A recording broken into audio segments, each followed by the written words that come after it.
ਸਤਿਗੁਰੂ ਜੀ ਵਾਹਿਗੁਰੂ ਜੀ ਕਾ ਖਾਲਸਾ ਵਾਹਿਗੁਰੂ ਜੀ ਕੀ ਫਤਿਹ।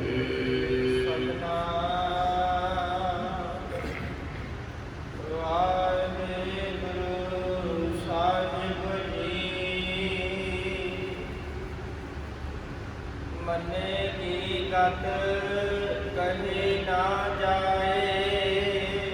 ਪਹਿਲਾ ਹੈਗਾ ਗੁਰੂ ਸੁਣਨਾ। ਸਾਧ ਪੌੜੀਆਂ ਦੀ ਗੱਲ ਆਪਾਂ ਵਿਚਾਰ ਕੀਤੀ ਤੇ ਵਿਚਾਰ ਆਰੰਭ ਹੋਈ ਸੀ ਵੀ ਸੁਣਿਆ ਸਿੱਧ ਪੀਰ ਸੁਰਨਾਥ। ਮਹਾਰਾਜ ਨੇ ਅਗਲੇ ਬਚਨ ਕਹੇ ਸੁਣਿਆ ਈਸਦ ਬਰਮਾ ਇਰਦ ਦਾ ਸੁਣਿਆ ਸਤ ਸੰਤੋਖ ਗਿਆਨ ਸੁਣੇ ਸਦਾ ਗੁਣਾ ਕੀ ਵਾਹ। ਇਹ ਚਾਰ ਪੌੜੀਆਂ ਦੀ ਵਿਚਾਰ ਆਪਾਂ ਨੇ ਸਰਵਣ ਕੀਤੀ ਵੀ ਸੁਣਦੇ ਨਾਲ ਕੀ ਬਖਸ਼ਿਸ਼ਾਂ ਵਰਤਦੀਆਂ। ਸੁਣਨ ਤੋਂ ਬਾਅਦ ਅਸੀਂ ਮੰਨਣਾ ਹੈ, ਜੋ ਸੁਣਿਆ ਉਹਨੂੰ ਮੰਨਣਾ ਹੈ। ਸੁਣਨਾ ਕਿਹਨੂੰ ਹੈ? ਗੁਰੂ ਸਾਹਿਬ ਨਾਮ ਨੂੰ। ਇੱਥੇ ਜਿਹੜੀ ਵਿਚਾਰ ਅਸਲ ਵਿੱਚ ਨਾਮ ਦੀ ਹੈ। ਜਿਹੜੇ ਨਾਮ ਨੂੰ ਮੰਨ ਲੈਂਦੇ ਹੈ ਅਤੇ ਮੰਨਣ ਦਾ ਤੇ ਵਿਸ਼ਵਾਸ ਵੀ ਹੈ ਵੀ ਜਿਹਨਾਂ ਨੂੰ ਵਾਹਿਗੁਰੂ ਅਤੇ ਗੁਰੂ 'ਤੇ ਵਿਸ਼ਵਾਸ ਮੰਨ ਦਿੰਦੇ ਫਿਰ ਉਹਨਾਂ ਦੀ ਅਵਸਥਾ ਜਿਹੜੀ ਬਿਆਨ ਨਹੀਂ ਕੀਤੀ ਜਾ ਸਕਦੀ। ਅਸੀਂ ਪਹਿਲਾਂ ਬੱਚੇ ਸਕੂਲ ਜਾਂਦੇ ਪਹਿਲਾਂ ਟੀਚਰ ਨੂੰ ਸੁਣਦੇ ਹੈ, ਜੋ ਉਹਨਾਂ ਨੇ ਸਿਲੇਬਸ ਦਿੱਤਾ ਫਿਰ ਉਹਨੂੰ ਸਿਲੇਬਸ ਨੂੰ ਕਰਦੇ ਹੈ, ਸੁਣ ਕੇ ਮੰਨਦੇ ਹੈ ਵੀ ਟੀਚਰ ਨੇ ਕਿਹਾ ਭਾਈ ਇਹ ਕਰਨਾ ਹੀ ਹੈ। ਅਸੀਂ ਗੁਰੂ ਸਾਹਿਬ ਨੂੰ ਸੁਣਨਾ ਹੈ, ਉਹਨੂੰ ਮੰਨਣਾ ਹੈ। ਸੁਣਿਆ ਮੰਨਿਆ ਮਨ ਕੀਤਾ ਭਾਉ। ਸੁਣਨਾ ਮੰਨਣਾ ਅੰਦਰ ਪ੍ਰੇਮ ਵੀ ਹੋਣਾ ਚਾਹੀਦਾ। ਵੈਸੇ ਤਾਂ ਮੰਨਿਆ ਉਦੋਂ ਹੀ ਜਾਂਦਾ ਹੈ, ਉਹਦੀ ਗੱਲ ਵੀ ਮੰਨੀ ਜਾਂਦੀ ਜਿਹਦੇ ਨਾਲ ਪ੍ਰੇਮ ਹੋਵੇ, ਨਹੀਂ ਤਾਂ ਆਪਾਂ ਕਿਸੇ ਦੀ ਗੱਲ ਮੰਨਦੇ ਵੀ ਨਹੀਂ, ਧਿਆਨ ਵੀ ਨਹੀਂ ਦਿੰਦੇ। ਦਾਸ ਨੇ ਅੱਗੇ ਕਈ ਵਾਰੀ ਬੇਨਤੀ ਕੀਤੀ ਗੁਰਦੁਆਰੇ ਆਉਣੇ ਸਾਨੂੰ 3 ਸੱਸਿਆਂ ਦਾ ਖਿਆਲ ਰੱਖਣਾ ਚਾਹੀਦਾ। ਪਹਿਲਾ ਸੱਸਾ ਸੁਣਨਾ ਵੀ ਗੁਰੂ ਸਾਹਿਬ ਜੀ ਬੋਲ ਕੀ ਰਹੇ। ਉਹ ਭਾਵੇਂ ਰਾਗੀ ਸਿੰਘ ਦੀ ਰਸਨਾ ਤੋਂ ਬੋਲ ਰਹੇ ਹੈ ਜਾਂ ਕਥਾ ਚੱਲ ਰਹੀ ਹੈ ਜਾਂ ਕੋਈ ਪਾਠ ਚੱਲ ਰਿਹਾ। ਅਸੀਂ ਬੜੇ ਪਿਆਰ ਨਾਲ ਜਿਸ ਸਥਾਨ 'ਤੇ ਵੀ ਜਾਂਦੇ ਹਾਂ ਬੜੇ ਪਿਆਰ ਨਾਲ ਪਹਿਲਾਂ ਗੁਰੂ ਸਾਹਿਬ ਨੂੰ ਸੁਣਨਾ ਹੈ ਅਤੇ ਫਿਰ ਸਮਝਣਾ ਵੀ ਗੁਰੂ ਸਾਹਿਬ ਨੇ ਕਿਹਾ ਕੀ ਹੈ। ਕਥਾ ਦਾ ਅਰਥ ਇਹੀ ਹੈ ਵੀ ਸਮਝਣਾ। ਅਤੇ ਜਿਹੜਾ ਅਸੀਂ ਕੁਝ ਸੁਣਿਆ ਸੀ ਸਮਝ ਲਿਆ ਉਹਦੇ ਵਿੱਚ ਸਮਾ ਜਾਣਾ। 3 ਸੱਸਿਆਂ ਦਾ ਖਿਆਲ ਸਾਨੂੰ ਰੱਖਣਾ ਚਾਹੀਦਾ। ਜਿੱਥੇ ਵੀ ਅਸੀਂ ਜਾਂਦੇ ਹਾਂ ਪਹਿਲਾਂ ਧਿਆਨ ਨਾਲ ਸੁਣਨਾ ਵੀ ਗੁਰਮੁਖੋਂ ਬੜਾ ਔਖਾ ਹੈ। ਕਦੇ ਕੋਈ ਸਰੀਰ ਜਾਂਦਾ ਨਾ ਕਥਾ ਚੋਣਾ 1 ਘੰਟਾ ਬੈਠਣਾ ਕਈਆਂ ਨੂੰ ਬਹੁਤ ਔਖਾ ਹੈ। ਜਾਂ ਕਿਤੇ ਪ੍ਰੋਗਰਾਮ ਉੱਤੇ ਕੋਈ ਜਾਂਦੇ ਹੈ ਉਹਨਾਂ ਨੂੰ ਬੜੀ ਮੁਸ਼ਕਿਲ ਲੱਗਦੀ ਵੀ ਇਹ ਸਮਾਂ ਹੁਣ ਕਿਵੇਂ ਲੰਘੇਗਾ। ਇੱਥੇ ਕਿਉਂ ਰਾਗੀ ਸਿੰਘਾਂ ਨੇ ਕੀਰਤਨ ਕਰਨਾ ਹੈ। ਸੁਣਨ ਦੀ ਆਦਤ ਪਹਿਲਾਂ ਸਾਨੂੰ ਹੋਣੀ ਚਾਹੀਦੀ ਹੈ। ਫਿਰ ਅਸੀਂ ਸੁਣ ਕੇ ਮੰਨਣਾ ਵੀ ਹੈ। ਜੋ ਸੁਣਿਆ ਉਹਨੂੰ ਮੰਨ। ਜੇ ਅਸੀਂ ਸੁਣ ਕੇ ਮੰਨਦੇ ਨਹੀਂ ਹੈ ਇਹਦਾ ਮਤਲਬ ਅਸੀਂ ਸੁਣਿਆ ਵੀ ਕੁਝ ਨਹੀਂ ਹੈ। ਜੇ ਮੰਨਿਆ ਨਹੀਂ ਲਾਗੂ ਨਹੀਂ ਜੀਵਨ 'ਚ ਕੀਤਾ ਇਹਦਾ ਮਤਲਬ ਸੁਣਿਆ ਵੀ ਨਹੀਂ ਹੈ। ਦਾਸ ਨੇ ਇਸ ਵਿਸ਼ੇ 'ਤੇ ਵੀ ਬਹੁਤ ਵਾਰੀ ਬੇਨਤੀ ਕੀਤੀ ਹੈ। ਕਈ ਵਾਰੀ ਬੱਚੇ ਤੋਂ ਕੁਝ ਮੰਗੀ ਉਹ ਘੇਸ ਮਾਰਦਾ ਹੈ ਵੀ ਗੱਲ ਸੁਣ ਤੇ ਲੈਂਦਾ ਮੰਨਦਾ ਨਹੀਂ। ਅਸੀਂ ਫਿਰ ਕਹਿੰਦੇ ਵੀ ਤੈਨੂੰ ਸੁਣਿਆ ਨਹੀਂ। ਸੁਣਦਾ ਸੀ ਉਹਨੇ ਮੰਨਿਆ ਨਹੀਂ, ਇਸ ਕਰਕੇ ਕਹਿਣਾ ਪਿਆ ਵੀ ਤੈਨੂੰ ਸੁਣਿਆ ਨਹੀਂ। ਅਸੀਂ ਸੁਣ ਕੇ ਮੰਨਣਾ ਹੈ। ਜੇ ਮੰਨਿਆ ਨਹੀਂ ਇਹਦਾ ਮਤਲਬ ਅਸੀਂ ਸੁਣਿਆ ਵੀ ਕੁਝ ਨਹੀਂ। ਮਹਾਰਾਜ ਕਹਿੰਦੇ ਜੋ ਸੁਣਦਾ ਉਹਨੂੰ ਮੰਨਦਾ। ਅਤੇ ਮਹਾਰਾਜ ਨੇ ਕਿਹਾ ਜਿਹੜਾ ਮੰਨਦਾ ਹੈ ਨਾ ਫਿਰ ਮੰਨੇ ਕੀ ਗਲਤ ਕਹੀ ਨਾ ਜਾਏ। ਜਿਹੜਾ ਮੰਨਣ ਲੱਗ ਪੈਂਦਾ ਉਹਦੀ ਆਤਮਿਕ ਅਵਸਥਾ ਜਿਹੜੀ ਬਿਆਨ ਨਹੀਂ ਕੀਤੀ ਜਾ ਸਕਦੀ।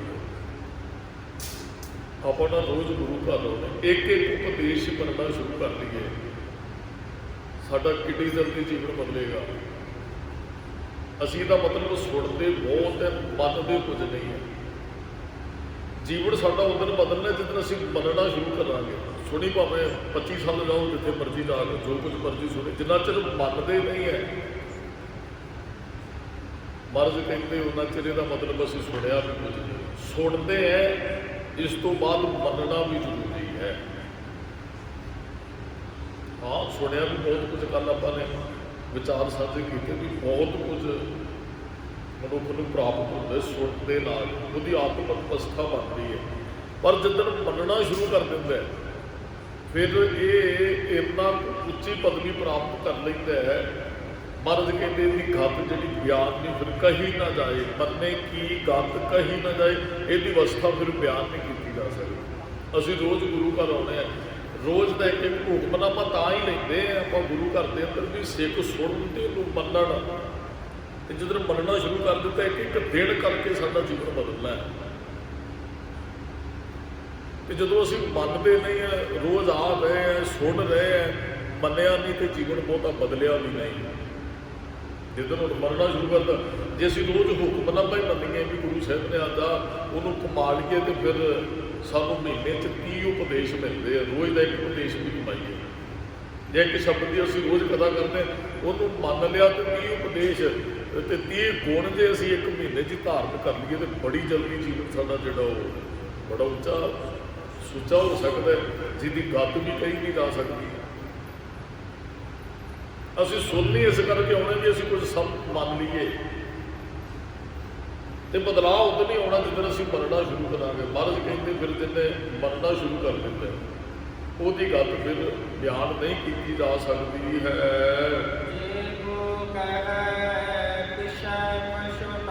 महाराज कहते जे उस बारे कुछ कोई कहता भी है तो पिछे वो पछतावा ही रहेगा, वो झूलेगा ही खीर को कि भाई जो ये अवस्था से मैं बयान नहीं कर सकिया। हुण गुरु साहब जी की अवस्था कितनी ऊँची है कि साडे बस की गल नहीं असीं बयान कर सकते। कबीर सात समुंदर मस करो, कलम करो बन राए। महाराज कहते भी सारी धरती को बना लो कागज,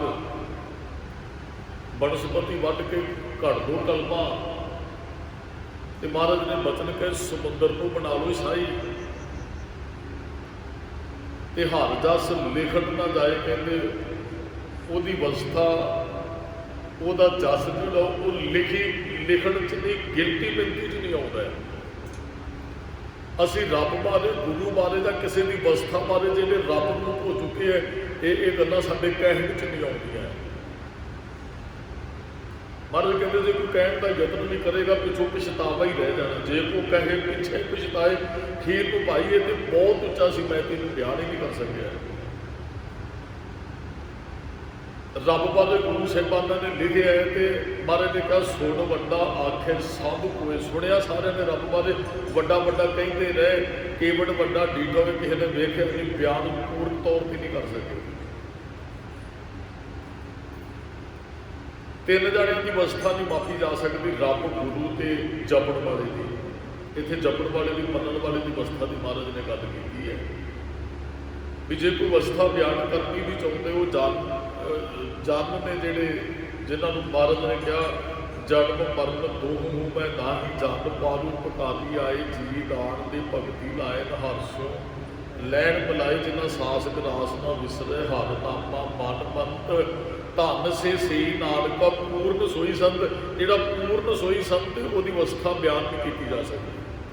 ये गल उसे दी है इस पंक्ति के अंदर जिन्होंने मन लिया उन्होंने अवस्था असीं बयान नहीं कर सकते। हाँ उन्होंने नमस्कार जरूर असीं कर सकते हैं।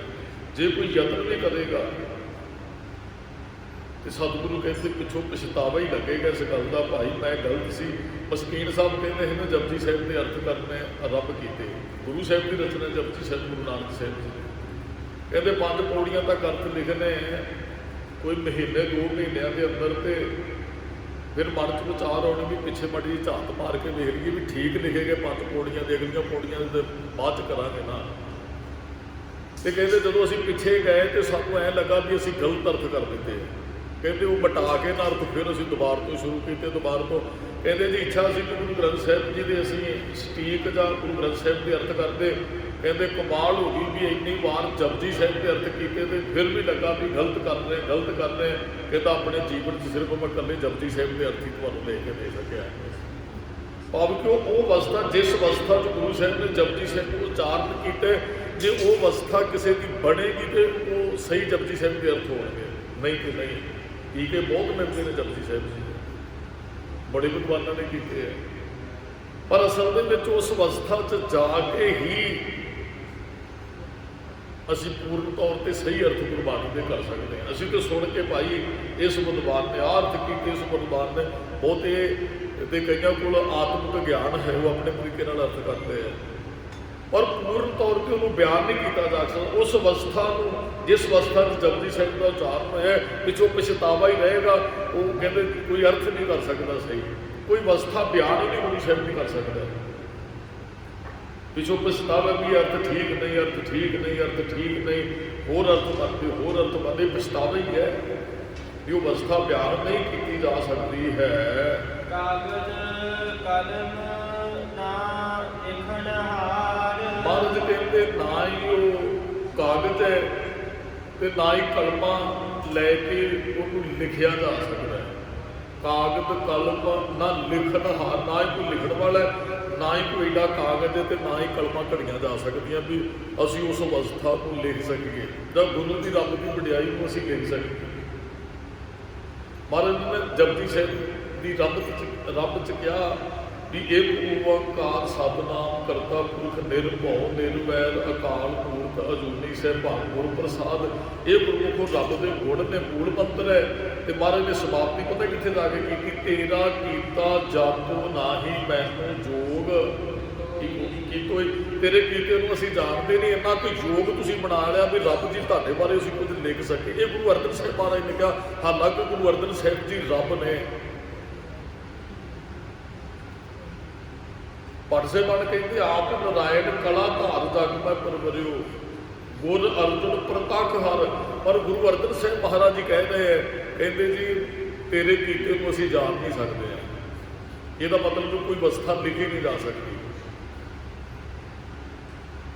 ਸਾਧ ਸਮੁੰਦੇ ਮਸ ਕਰੋ ਕਲਮ ਕਰੋ ਬਨ ਰਾਏ ਵਸੁਦਾ ਕਾਗਜ਼ ਜਾਓ ਕਰੋ ਹਰ ਜਸ ਲਿਖਣ ਨਾ ਜਾਏ ਕਾਗਜ਼ ਕਲਮ ਨਾ ਲਿਖਣ ਹਾਰ। ਮਹਾਰਾਜ ਕਹਿੰਦੇ ਉਹ ਕਾਗਜ਼ ਹੀ ਨਹੀਂ ਹੈ, ਉਹ ਕਲਮਾਂ ਵੀ ਨਹੀਂ ਹੈ ਜਿਹਦੇ ਨਾਲ ਉਸਤਤ ਲਿਖੀ ਜਾ ਸਕੇ। ਮਹਾਰਾਜ ਨੇ ਨਾ ਗੁਰਬਾਣੀ ਲਿਖਾਈ ਭਾਈ ਮਣੀ ਸਿੰਘ ਜੀ ਤੋਂ, ਦਮਦਮਾ ਸਾਹਿਬ ਗੁਰੂ ਦੀ ਕਾਸ਼ੀ। ਕਲਮਾਂ ਘੱਟੀਆਂ ਸੀ ਜਦੋਂ ਇਹਦੇ ਬਾਣੀ ਜਦੋਂ ਲਿਖੀ, 2 ਵਾਰੀ ਗੁਰੂ ਗ੍ਰੰਥ ਸਾਹਿਬ ਜੀ ਦਾ ਸਰੂਪ ਲਿਖਿਆ ਗਿਆ। ਪਹਿਲਾ ਗੁਰੂ ਅਰਜਨ ਸਾਹਿਬ ਮਹਾਰਾਜ ਜੀ ਨੇ ਭਾਈ ਗੁਰਦਾਸ ਜੀ ਤੋਂ ਕਾਰਜ ਲਾਗੂ ਕਰਾਇਆ 1601 'ਚ, 1604 'ਚ ਹਰਿਮੰਦਰ ਸਾਹਿਬ 'ਚ ਪ੍ਰਕਾਸ਼ ਹੋ ਗਿਆ। ਉਦੋਂ ਬੜਾ ਵਧੀਆ ਤਰੀਕੇ ਨਾਲ ਕੋਈ ਸਿਆਹੀ ਸੋਨਾ ਪਾ ਕੇ ਬਣਾਈ ਗਈ, ਅੱਖਰਾਂ ਦੀ ਚਮਕ ਆਏਗੀ, ਕਾਗਜ਼ ਕਿਤੇ ਉਹ ਲਿਆਂਦੇ ਗਏ, ਸ਼ਾਹੀ ਬਣਾਉਣ ਵਾਲਾ ਵਿਸ਼ੇਸ਼ ਤੌਰ 'ਤੇ ਲਿਆਂਦਾ ਗਿਆ, ਕਲਮਾਂ ਘੜਨ ਵਾਲੇ ਕਾਗਜ਼ ਉਹ ਪੱਧਰੇ ਕਰਨ ਵਾਲੇ। ਗੁਰੂ ਗੋਬਿੰਦ ਸਿੰਘ ਸਾਹਿਬ ਨੇ ਜਦੋਂ ਦਮਦਮਾ ਸਾਹਿਬ ਦੀ ਧਰਤੀ ਤੇ ਭਾਈ ਮਣੀ ਸਿੰਘ ਪਾਸੋਂ, ਕਿਉਂਕਿ ਧੀਰਮੰਦੀਆਂ ਨੇ ਪਹਿਲਾ ਸਰੂਪ ਦੇਣ ਤੋਂ ਮਨਾ ਕਰ ਦਿੱਤਾ। ਉਹ ਜਿਹੜਾ ਸਰੂਪ ਕਰਤਾਰਪੁਰ ਵਾਲੀ ਬੀੜ ਸੀ ਉਹ ਧੀਰਮੰਦੀਆਂ ਦੇ ਕਬਜ਼ੇ 'ਚ ਆ ਗਈ। ਤੇ ਗੁਰੂ ਗੋਬਿੰਦ ਸਿੰਘ ਸਾਹਿਬ ਨੇ ਜਦੋਂ ਕਬਰ ਕੱਸਾ ਖੋਲ੍ਹਿਆ ਦਮ ਲੈਣ ਵਾਸਤੇ, ਸਿੱਖ ਕਈ ਵਾਰੀ ਕਹਿੰਦੇ ਹਨ ਮਹਾਰਾਜ ਜੀ ਗੁਰੂ ਗ੍ਰੰਥ ਸਾਹਿਬ ਜੀ ਦੀ ਅਰਥੀ ਸਾਨੂੰ ਸਰਵਣ ਕਰਾ ਦਿਓ।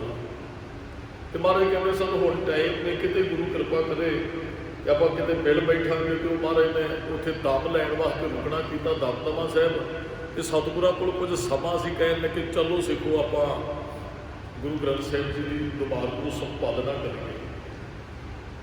ਤੇ ਮਹਾਰਾਜ ਨੇ ਭਾਈ ਮਣੀ ਸਿੰਘ ਨੂੰ ਲਿਖਾਰੀ ਲਾਇਆ। ਬਾਬਾ ਦੀਪ ਸਿੰਘ ਜੀ ਕਲਮਾਂ ਘੜ ਕੇ ਦਿੰਦੇ ਸਨ, ਕਾਗਜ਼ ਪੱਧਰੇ ਕਰਕੇ ਲਿਆ ਕੇ ਦਿੰਦੇ ਹਨ। ਉਹ ਮਹਾਰਾਜ ਲਿਖਾਉਂਦੇ ਕਿ ਬਾਣੀ ਧੀਰਮਲੀਆਂ ਜਵਾਬ ਦਿੱਤਾ। ਫਿਰ ਸਤਿਗੁਰਾਂ ਨੇ ਇੱਕ ਓਂਕਾਰ ਤੋਂ ਲੈ ਕੇ 18, 10, 20 ਤੱਕ ਆਪਣੀ ਰਸਨਾ ਤੋਂ ਬਿਨਾਂ ਵੇਖੇ ਤੋਂ ਬਾਣੀ ਉਚਾਰਨ ਕੀਤੀ, ਜਿਹਦੇ ਵਿੱਚ ਭਗਤ ਸਾਹਿਬਾਨਾਂ ਦੀ ਬਾਣੀ ਹੈ, ਭੱਟ ਸਾਹਿਬਾਨਾਂ ਦੀ ਬਾਣੀ, ਗੁਰਸਿੱਖਾਂ ਦੀ ਬਾਣੀ, ਔਰ ਪਹਿਲਾਂ 5 ਗੁਰੂ ਸਾਹਿਬਾਨਾਂ ਦੀ ਬਾਣੀ ਸੀ, 9ਵੇਂ ਪਾਤਸ਼ਾਹ ਦੀ ਬਾਣੀ ਮਹਾਰਾਜ ਨੇ ਫਿਰ ਦਮਦਮਾ ਸਾਹਿਬ ਲਿਖਵਾਈ ਗੁਰੂ ਗ੍ਰੰਥ ਸਾਹਿਬ ਦੇ। ਜਿਸ ਗੁਰੂ ਗ੍ਰੰਥ ਸਾਹਿਬ ਦੇ ਅਸੀਂ ਦਰਸ਼ਨ ਕਰ ਰਹੇ ਦਮਦਮੀ ਬੀੜ ਹੈ, ਵੀ ਉਹਦਾ ਉਤਾਰਾ ਹੈ ਜਿਹੜੀ 10ਵੇਂ ਪਾਤਸ਼ਾਹ ਨੇ ਬੀੜ ਦਿਖਾਈ ਹੈ ਦਮਦਮਾ ਸਾਹਿਬ। ਤੇ ਕਲਮਾਂ ਜਿਹੜੀਆਂ ਘੱਟਦੇ ਸਨ, ਕਲਮ ਦਾ ਉਹ ਮੂੰਹ ਘਸ ਜਾਂਦਾ ਹੈ ਤੇ ਉਹ ਕਲਮਾਂ ਨਾਲ ਜਿਹੜੀਆਂ ਪੱਧਰੀਆਂ ਕਰਕੇ ਰੱਖੀ ਜਾਂਦੇ ਹਨ, ਜਿਹੜੀਆਂ ਲਿਖ ਦੇ ਕੇ ਜਦੋਂ ਕਲਮਾਂ। ਤੇ ਫਿਰ ਸਿੱਖਾਂ ਨੇ ਕਿਹਾ ਮਹਾਰਾਜ ਵੀ ਕਲਮਾਂ ਦੇ ਨਾਲ ਗੁਰਬਾਣੀ ਲਿਖੀ ਗਈ ਹੈ, ਰੱਬ ਦੀ ਉਸਤਤ ਲਿਖੀ ਗਈ, ਇਹਨਾਂ ਦਾ ਹੁਣ ਕੀ ਕਰਨਾ ਹੈ? ਵੀ ਕਾਰਜ ਸੰਪੂਰਨ ਹੋ ਗਿਆ। ਮਹਾਰਾਜ ਨੇ ਕਿਹਾ ਸੀ ਧਰਤੀ 'ਚ ਦੱਬ ਦਿਓ ਕਲਮਾਂ ਜਿਹੜੀਆਂ ਧਰਤੀ 'ਚ ਦੱਬੀਆਂ, ਤੇ ਉਹਦੇ ਲਿਖਣ ਸਾਰ ਗੁਰਦੁਆਰਿਆਂ ਦੀ ਦਮਦਮਾ ਸਾਹਿਬ ਦੇ ਬਿਲਕੁਲ ਸਾਹਮਣੇ ਤਖਤ ਦੇ ਸਾਹਮਣੇ। ਤੇ ਮਹਾਰਾਜ ਨੇ ਉੱਥੇ ਬਚਨ ਕਹੇ ਸਹਿਸਪਾ, ਉੱਥੇ ਹੁਣ ਸਰੂਪਰ ਸਾਹਿਬ ਬਣਿਆ, ਗੁਰਦੁਆਰਾ ਬਣਿਆ। ਮਹਾਰਾਜ ਕਹਿੰਦੇ ਜਿਹੜਾ ਇੱਥੇ ਆਣ ਕੇ ਮੰਦ ਬੁੱਧੀ ਵੀ ਜਾਂ ਜਿਹਨੂੰ ਕੋਈ ਗੁਰਮੁਖੀ ਦੀ ਸੋਝੀ ਨਹੀਂ ਹੈ, ਜਿਹੜਾ ਗੁਰਬਾਣੀ ਨਾਲ ਪਿਆਰ ਕਰਦਾ ਹੈ ਜਾਂ ਜਿਹੜਾ ਗੁਰਬਾਣੀ ਲਿਖਣੀ ਚਾਹੁੰਦਾ, ਪੜ੍ਹਨੀ ਚਾਹੁੰਦਾ, ਸਿੱਖਣੀ ਚਾਹੁੰਦਾ, ਸਮਝਣੀ ਚਾਹੁੰਦਾ, ਉਹ ਆਪਣੇ ਹੱਥ ਨਾਲ ਆਣ ਕੇ ਇੱਥੇ ਬਰੇਤੀ ਤੇ 35 ਲਿਖੇਗਾ। ਮਹਾਰਾਜ ਕਹਿੰਦੇ ਉਹਨੂੰ ਵੱਖਰੀ ਗਿਆਨ ਪ੍ਰਾਪਤ ਹੋਏਗਾ। ਮਹਾਰਾਜ ਅੱਜ ਵੀ ਉੱਥੇ ਬਖਸ਼ਿਸ਼ ਵਰਤਦੀ ਹੈ। बहुत बच्चों को परिवार लैके जाते हैं, उत्थे वो 35 लिखते हैं, गुरमुखी लिखते हैं, तो वो बाणी के चंगे ज्ञाता बन जाते जो उत्थे जाता है। अं साढ़े उस्ताद भी सानू बहुत उत्थे लै गए, दास ने तो संथी वैसे उत्थे शुरू की थी। पशुपना साहब है बिल्कुल दमदमा साहब तख्त के पिछे दास ने संथी उत्थों की, साढ़े उस्ताद जी सानू बहुत लैके जाते हैं कि उत्थे तुसीं 35 लिख के आओ, तुहाडे अखर जल्दी चलणगे, जल्दी तुहानूं गुरबाणी की समझ आएगी। कहण दा भाव है भी कागज कलम नाल रब नूं, गुरु नूं ते जपण वालिआं नूं बयान नहीं किया जा सकता। महाराज ने कहना तेरा किता जातों नहीं लिखिया, तो महाराज ने रब बारे बहुत गुरु ग्रंथ साहिब 1430 अंग है, पर खीर ते कहा भी तेरा किता जातों नहीं, तेनों पूर्ण तौर पर कोई बयान नहीं कर सकता। इत्थे महाराज ने बचन कहा मनण वाली की अवस्था कागज कलम नाल नहीं लिखी जा सकती है। जे जिन्हें मन लिया बह के जे कुछ ਉਹਦੇ ਬਾਰੇ विचार भी करन की ਉਹਦੀ अवस्था कितनी ਉੱਚੀ है। फिर ਉਹਦੇ ਵਿੱਚੋਂ एक ही गल निकलेगी भी ऐसा नाम निरंजन होए, निरंजन अंजन सुरमे ਨੂੰ ਕਹਿੰਦੇ ਆ, ਕਹਿੰਦੇ ਕਾਲਖ ਤੋਂ ਰਹਿਤ ਉਹਦਾ ਨਾਮ ਜਿਹੜਾ निरंजन, ऐसा नाम जिन्हें जपिया है।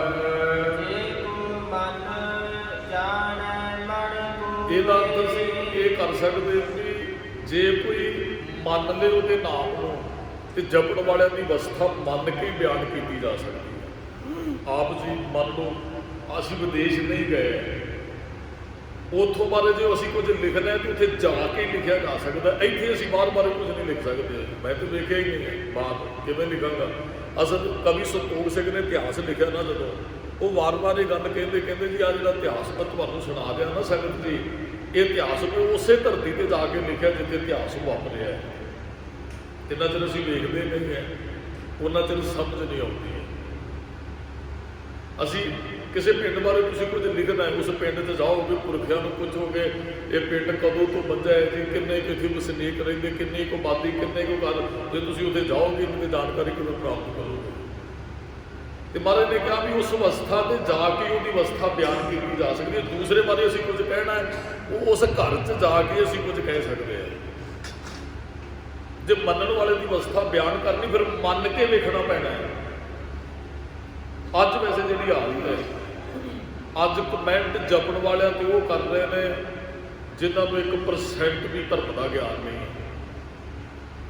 ਕਈ ਵਾਰੀ ਕੋਈ ਪੋਸਟ ਪੈਂਦੀ ਇਹਨਾਂ ਦੇ ਬਹੁਤ ਲੋਕ ਜਥੇਦਾਰਾਂ ਦੇ ਉਲਟ ਕਮੈਂਟ ਜਿਨ੍ਹਾਂ ਨੂੰ 1% ਪਤਾ ਨਹੀਂ ਹੈ, ਤੇ ਮਹਾਰਾਜ ਕਹਿੰਦੇ ਵੀ ਉਹ ਤੇ ਫਿਰ ਗੱਲ ਨਹੀਂ ਹੈ ਨਾ, ਵੀ ਜਿਹਦੇ ਬਾਰੇ ਅਸੀਂ ਜਾਣਦੇ ਹੀ ਨਹੀਂ ਤੇ ਸਾਨੂੰ ਕਮੈਂਟ ਕਰਨ ਦਾ ਵੀ ਕੋਈ ਹੱਕ ਨਹੀਂ ਹੈ।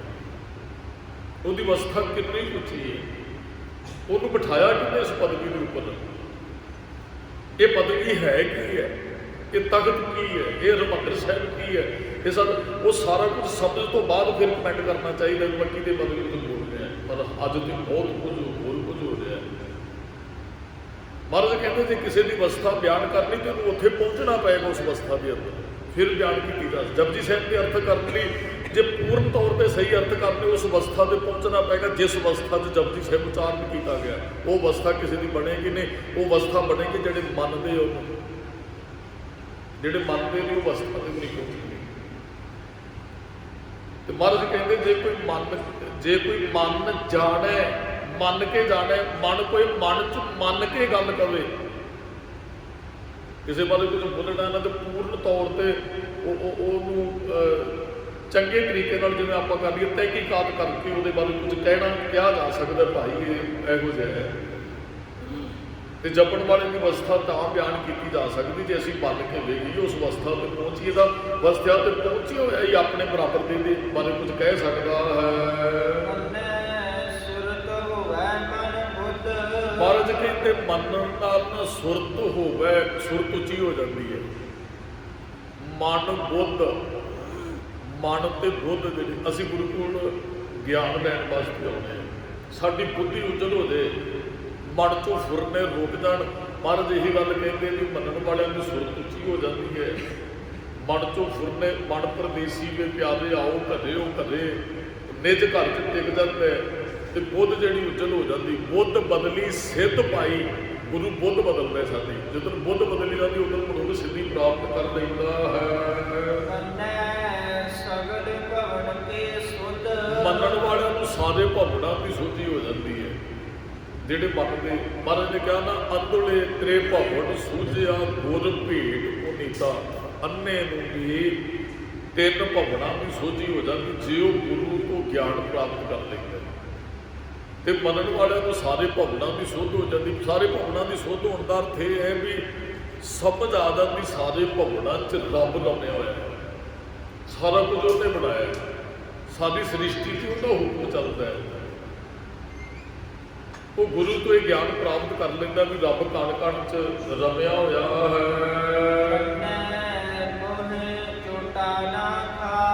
ਜਿਹੜਾ ਨਾਮ ਤੇ ਬਾਣੀ ਨੂੰ ਮੰਨਦਾ ਹੈ ਨਾ, ਉਹਦੇ ਮੂੰਹ ਤੇ ਵਿਕਾਰਾਂ ਦੀਆਂ ਚੋਟਾਂ ਨਹੀਂ ਪੈਂਦੀਆਂ।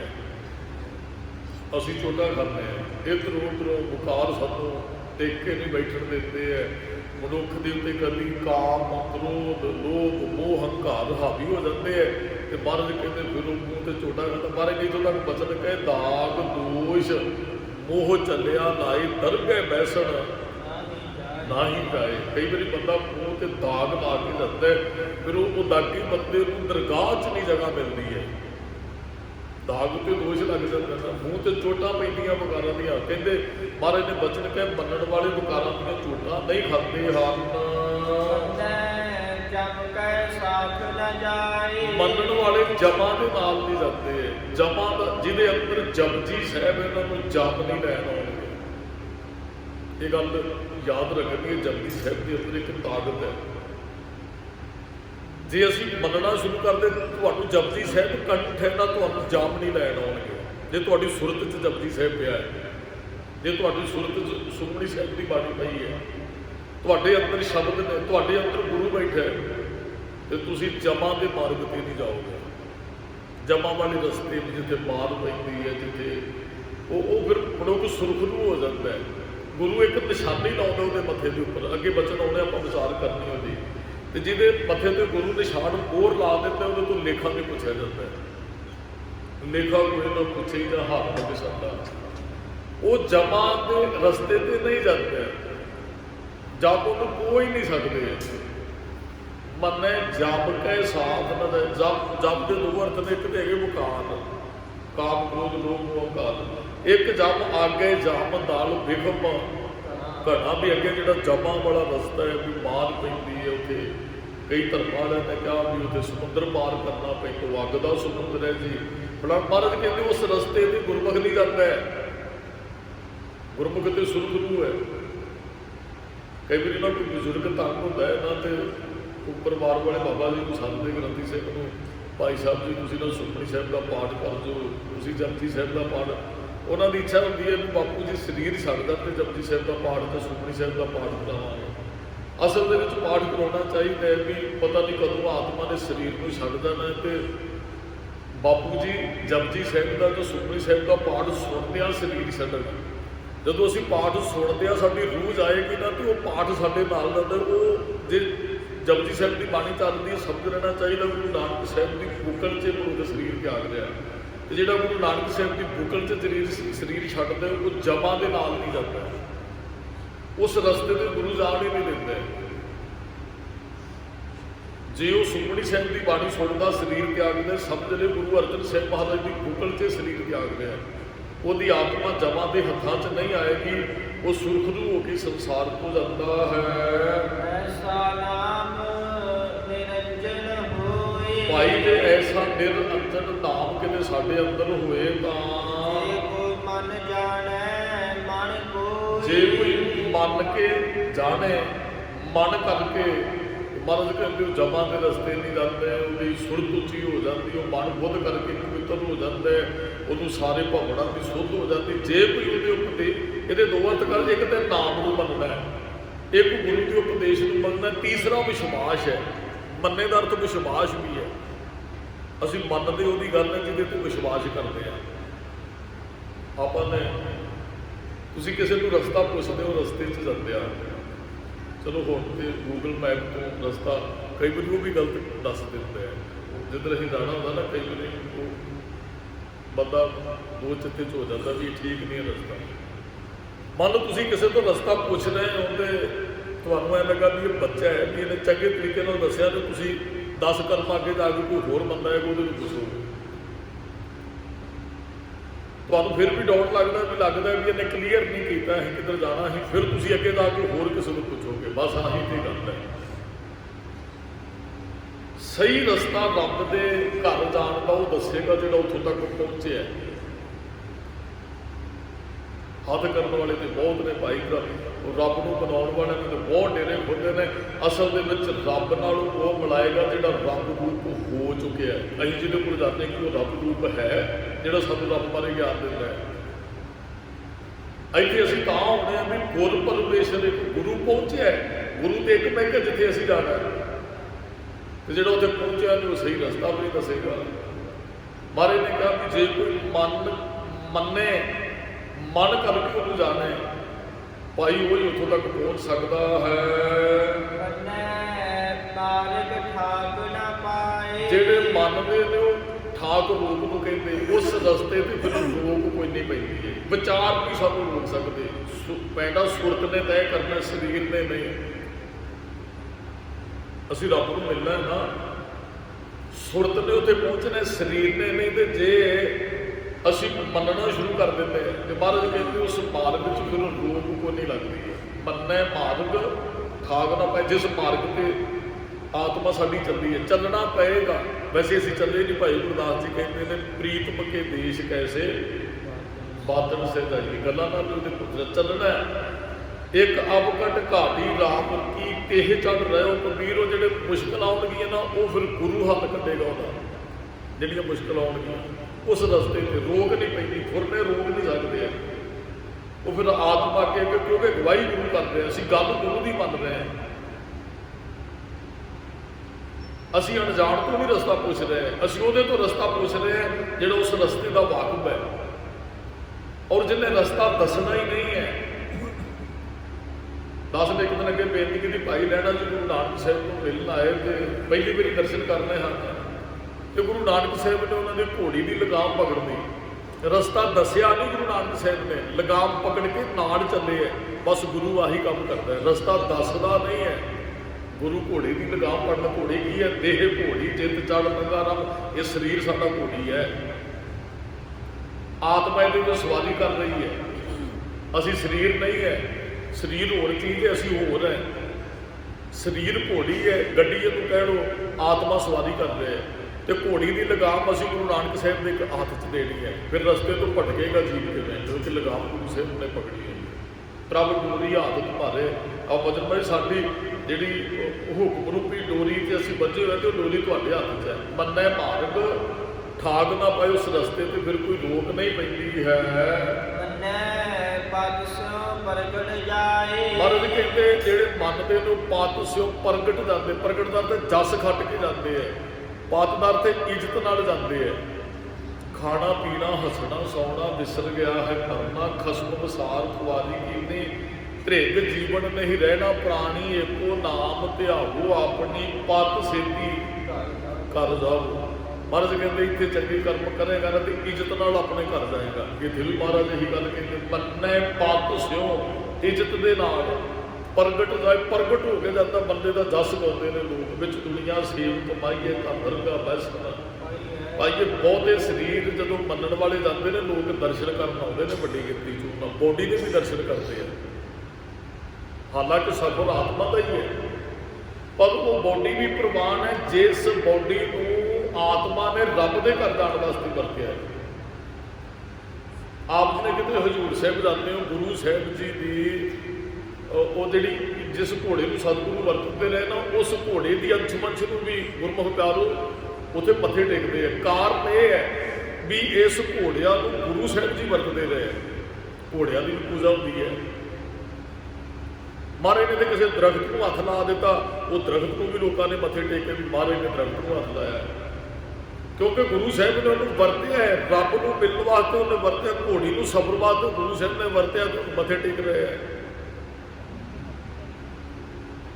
ਤੇ ਜਿਸ ਸਰੀਰ ਨੂੰ ਕਿਸੇ ਗੁਰਮੁਖ ਰੂਪ ਨੇ ਰੱਬ ਨੂੰ ਮਿਲਣ ਵਾਸਤੇ ਵਰਤਿਆ, ਉਸ ਸਰੀਰਾਂ ਨੂੰ ਲੋਕ ਮੱਥੇ ਟੇਕ ਰਹੇ ਹੈ। ਤੇ ਇੱਜ਼ਤ ਨਾਲ ਉਹ ਰੱਬ ਦੇ ਘਰ ਸ਼ੋਭਾ ਕੱਢ ਕੇ ਜਾਂਦੇ ਆ। ਨਾਨਕ ਨਾਮ ਧਿਆਇਨ ਤਿਨ ਨਿਜ ਘਰ ਵਾਸ ਹੈ, ਜੁਗ ਜੁਗ ਸ਼ੋਭਾ। ਜੁਗਾਂ ਜੁਗਾਂ ਤੱਕ ਉਹਨਾਂ ਦੇ ਸਰੀਰ ਚਲੇ ਜਾਂਦੇ ਆ, ਲੋਕ ਫਿਰ ਵੀ ਉਹਨਾਂ ਦੀ ਵਡਿਆਈ ਗਾਉਂਦੇ ਆ।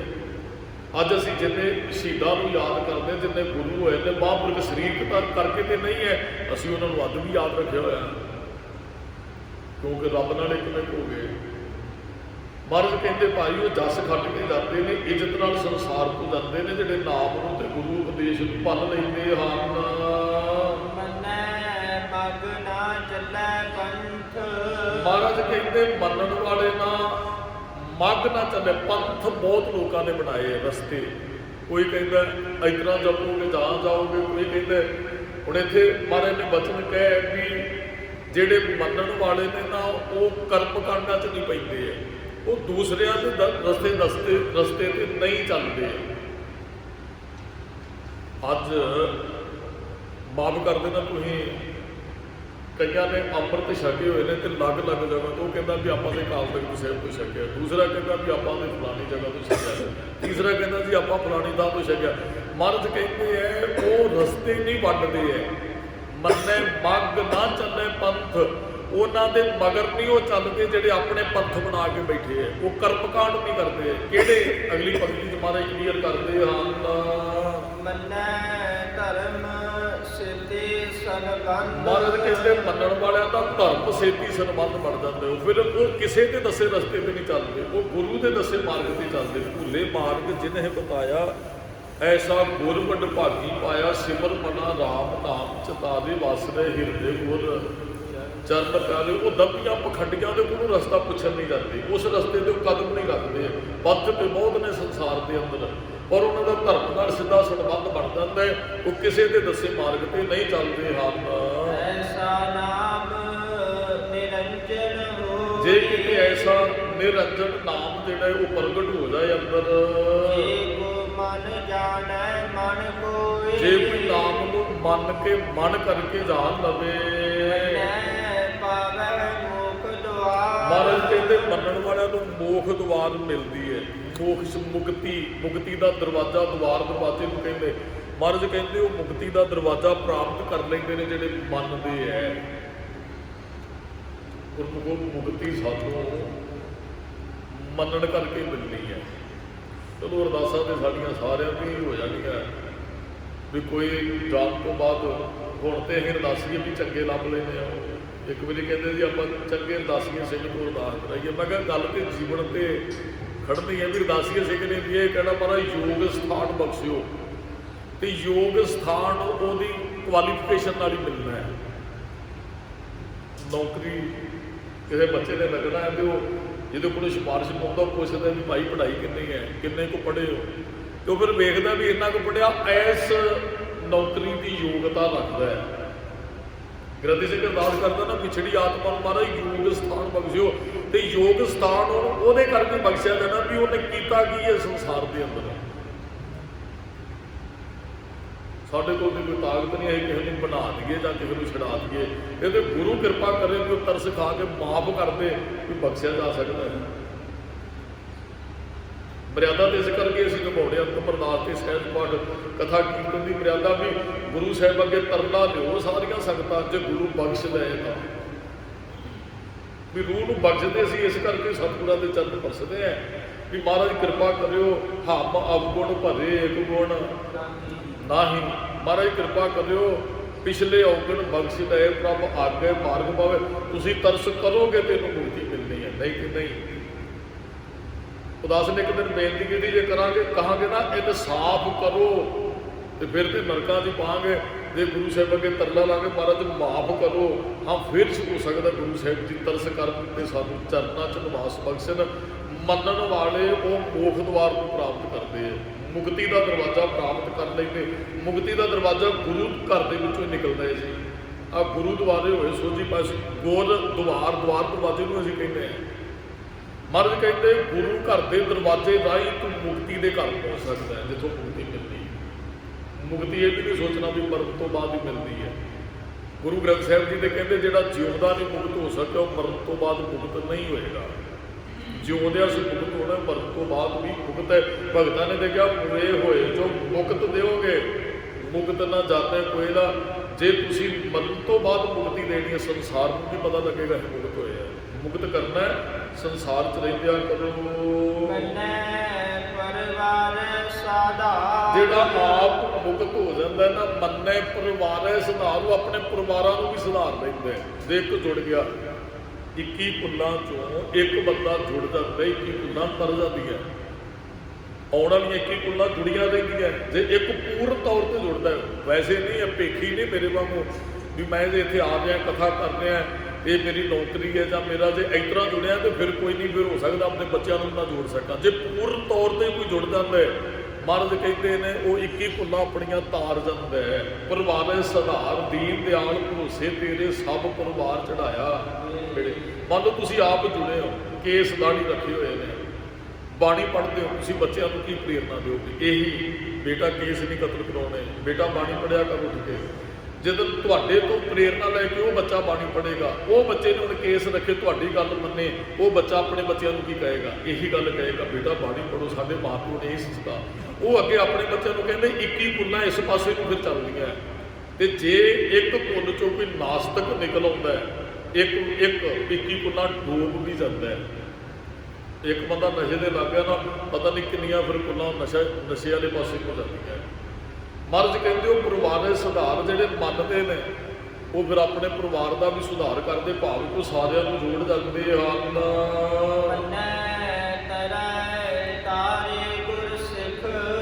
ਮਹਾਰਾਜ ਨੇ ਸਤਿਗੁਰਾਂ ਨੇ ਮੰਨਿਆ ਤੇ ਉਹ ਤਰ ਗਏ, ਤੇ ਤਾਰੇ ਗੁਰਸਿੱਖ ਵਾਲੀ ਤਾਕਤ ਹੈ ਗੁਰੂ ਸਾਹਿਬ ਦੇ ਕੋਲ।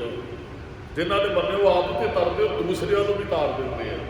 ਉਹ ਆਪ ਮੁਕਤ ਕਰੇ ਸੰਸਾਰ, ਉਹ ਆਪ ਮੁਕਤ ਨੇ, ਸੰਸਾਰ ਨੂੰ ਮੁਕਤ ਕਰਨ ਦੀ ਤਾਕਤ ਰੱਖਦੇ। ਗੁਰੂ ਚਰਨਾਂ 'ਚ ਅਸੀਂ ਅਰਦਾਸ ਇਸੇ ਕਰਕੇ ਕਰਦੇ ਹਾਂ। ਮਹਾਰਾਜ ਕਹਿੰਦੇ ਗੁਰੂ ਨੇ ਮੰਨਿਆ, ਉਹ ਆਪ ਤਰੇ ਹੋਏ ਨੇ, ਤੇ ਤਾਰੇ ਗੁਰਸਿੱਖ ਆਪਣੇ ਗੁਰਸਿੱਖਾਂ ਨੂੰ ਉਪਦੇਸ਼ ਦੇ ਕੇ ਤਾਰ ਰਹੇ ਹਨ।